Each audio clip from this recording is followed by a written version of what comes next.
application of some of the stuff we're looking at in class. This is a virtual analog audio mixer, so it's on the computer, and what this does, it really just manipulates audio signals coming into the mixer. So if you had one in real life, you would have this mixer on a table or something, and then you would plug in cables and do it that way. But here we're doing it all digitally. So I wanted to show you more about some of the things that we can do with this. So let's check out, first of all, this section right here where it says inserts. What this does is it allows you to actually route your audio out of the mixer and into an external processing device. So I just want to show you guys this audio compressor, which is called the Fairchild 660. Very coveted compressor in music production. And here we have a virtual emulation of it. These things go for way more than I can afford. And that would be cool if I could actually have one in real life. But right now I have a virtual emulation of it. So let's check out some of the stuff we can do with this. So right off the bat, you can see immediately, look, input gain. That's something we talked about. Filtering, we also talked about filtering.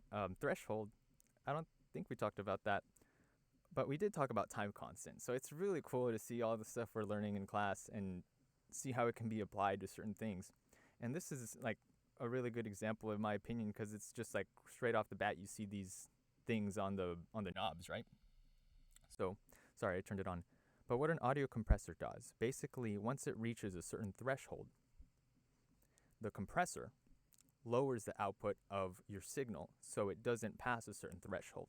And this was a problem back in, let's say, I'm not exactly sure the exact dates, but when radio broadcasting was the most popular form of media. So like 1920s, 1930s, when radio was the media, like the biggest media source. So there was a problem with output, like signals getting too loud over the radio. So people had to figure out a way to, adjust for that, because they would have to manually lower this fader. So look, this is what a compressor does. Once it reaches a threshold, it essentially just lowers this volume knob. That's essentially what it does. It just lowers the output of the signal once it reaches a certain threshold. But there's a lot of other things that go behind it. So let's check it out. So right now this is just my voice being recorded. And once you hear my voice, I'll just talk a little bit, and then I turned it on. So now my voice sounds different, right? Could you hear the difference? Could you hear the difference between this and this? Yeah, go back and replay it and see if you can. Very subtle, but there is a difference. And let's just move some stuff on this. So immediately, input gain. So remember the dependent sources we talked about? Well, this is like the constant that they were talking about. So you could lower it, and then, my voice gets kind of low. Or you could turn it up, and my voice gets like super, super crushed, right? You have a really high gain value. So we don't really want that right now. The threshold, this threshold is that ceiling that once it passes that threshold, the signal gets lowered. So right now we're right in the middle. If we go to the right, our threshold gets high. So we are not really pushing the signal down. The signal isn't being compressed because the threshold's really high. So you have to have a really hot input signal, a really strong input signal for the threshold to be reached. But once we turn it down, look, my signal is, now it's being compressed. Could you hear the difference between this? Can you hear the difference between this? And can you hear the difference between this? There's a very subtle difference, but it is compressed. It's kind of like squishing the sound and squishing the dynamics of that sound and not letting it go past that threshold. So let's just compress it really bad right here. Let's just leave it here. Time constant. So this is very, very, very cool, because this changes the way that the whole circuit acts, the way the whole audio the way the whole thing is processed. So I want to show you some of the specs. So here is the actual manual of this thing. So position 1, we have different time constant positions, and they correspond to different attack times and release times of the compressor. So these, you can see, these are in units of microseconds and milliseconds. So that's like really, really small, right? Like really small seconds, like really small fractions of a second, like a 1/1,000,000th of a second, I believe. And right here, you could see positions 1, 2, 3, and 4. They're all fixed. They all have set values. But positions 5 and 6, they're program dependent. So what does that mean? That means that it depends on the input signal.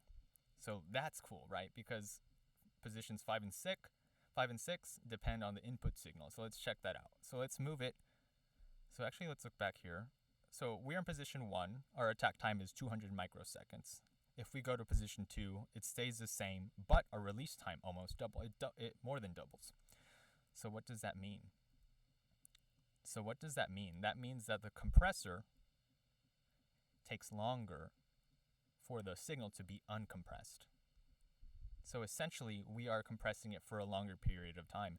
So like what should happen when I go to position 2? My voice sounds more compressed. So position 3, it's even more so. But the thing is, your attack time also got longer. So you are not compressing as fast as you were before. So let's see. So this is position 3.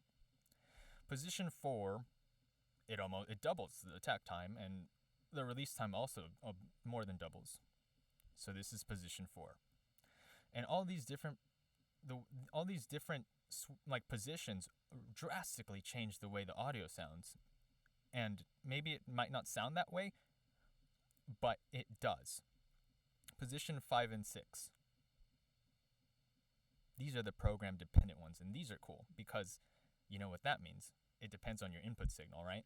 So so how can we use that to our advantage? Let's check out the input gain. We could turn this up and it changes. You could really, really change the tone of your input signal and really push it to the maximum of your, let's just max it out. Why not? So let's just see how this sounds. So these are the program dependent ones, 5 and 6. This is number 5.